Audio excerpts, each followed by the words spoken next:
ikú dọ̀rọ̀ ikú mà dọ̀rọ̀ ẹlẹ́dàá mi. Ṣebí mo ní kó lọ bá mi dáná kí ló ń ṣe mí kí ló ń tàn sùnkún. Ẹ wo iná jó lóko ikú dọ̀rọ̀ ikú mà dọ̀rọ̀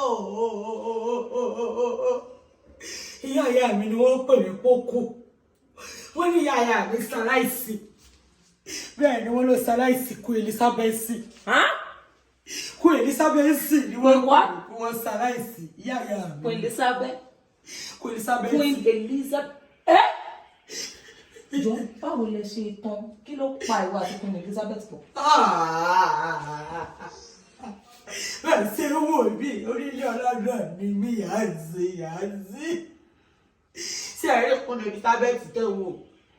Ìyá mi sọ̀tọ̀ fún mi pé ńgbà wọn wà kékeré tí wọ́n bí mi tí wọ́n pọ̀ mí jáde nínú ẹ̀jẹ̀ sọ pọ̀ tí mo jáde tí mo ké wọ́n ní Queen Elizabeth ló gbé mi nínú ẹ̀jẹ̀ tí wọ́n wẹ̀. Àwọn láti gbà wọ́n wọ́n ti tíráfù lọ. Ẹlẹ́dàá mi ṣe pé ìní fojú kan ìyá ìwọ. Sídì! Ìwọ tán mọ́ Queen Elizabeth ìwọ sí ọmọ ọ̀dọ̀ bíbá.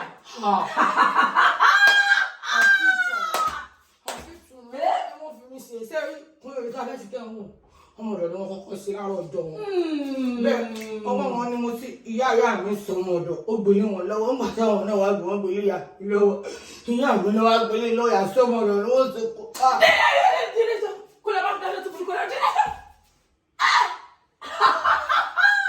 Ìwọ àti Queen Elizabeth kí ló kọ́ ẹ̀ pa Queen Elizabeth? Sídì.